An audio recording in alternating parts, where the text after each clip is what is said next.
Bonjour et bienvenue sur cette vidéo intitulée « Comment devenir professeur des écoles sans passer le concours ». L'objectif de cette vidéo est de présenter la manière de devenir professeur des écoles sans passer le concours, c'est-à-dire sous le statut de contractuel. Les contractuels, on en entend beaucoup parler. On entend beaucoup parler de contractuels, du fait que l'éducation nationale ait de plus en plus recours à des contractuels pour pallier aux difficultés de recrutement dans certaines académies. C'est une réalité, mais pas partout, et pas de la même manière dans tous les degrés. Le recours au personnel contractuel se fait en particulier dans les académies déficitaires, telles que Créteil ou Versailles. Le recrutement est beaucoup plus important dans le second degré que dans le premier degré. Cependant, cela existe, et dans beaucoup d'écoles de la Seine-Saint-Denis notamment, il y a des enseignants contractuels. Que veut dire être contractuel ? Le mot contractuel véhicule une image négative, voire même méprisante, qui circule dans les médias ou même chez certains collègues titulaires du CRPE. Pourtant, être contractuel, cela veut dire tout simplement signer un contrat. C'est-à-dire que vous n'êtes pas fonctionnaire, puisqu'un fonctionnaire ne signe pas de contrat, mais que vous travaillez dans le cadre de l'éducation nationale et que vous assurez les mêmes missions qu'un professeur des écoles titulaires.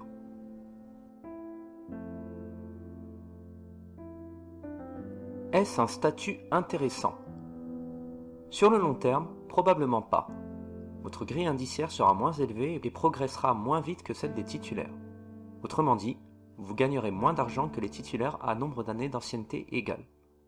Cependant, sur le court terme, c'est une possibilité envisageable, surtout si vous venez d'un autre secteur d'activité. Cela vous permet d'être en présence d'élèves, d'avoir en charge des classes et de voir si le métier de professeur des écoles peut vous plaire. Cependant, et c'est un élément important, la grande difficulté est que pour la plupart des contractuels, ils n'ont reçu absolument aucune formation. Ils peuvent avoir une semaine de formation en début d'année tout au plus. Il est alors réellement complexe de s'investir dans son travail en connaissance de cause et de réussir à fournir un travail de qualité. De plus, très souvent, les contractuels sont mis sur des missions de remplacement assez longues et sont prévenus un peu du jour au lendemain, ce qui fait qu'ils peuvent avoir des difficultés à se préparer en amont. C'est toutefois quelque chose que l'on peut constater également chez les collègues titulaires jeunes dans la profession.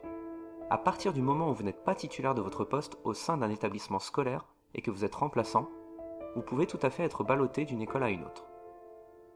Là où le statut de contractuel peut être intéressant, en dehors du fait de tester la profession de professeur des écoles, c'est si vous disposez d'un niveau de diplôme très élevé, du type doctorat.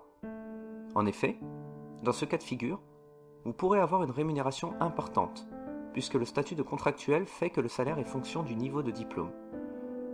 Autre élément très important, vous pourrez, à la suite de votre concours et pendant votre année de stage, faire une demande de reclassement. Cela correspond au fait que vos années d'enseignant contractuel vont être comptabilisées par l'administration pour le calcul de votre ancienneté et de votre rémunération. Vous ne commencerez donc pas tout en bas de l'échelle du point de vue de l'échelon et du salaire. C'est un avantage non négligeable.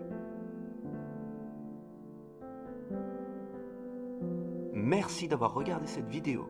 Si vous l'avez aimée, merci de la liker, de la partager ou de la commenter. Si ce n'est pas déjà fait, n'hésitez pas à vous abonner à la chaîne.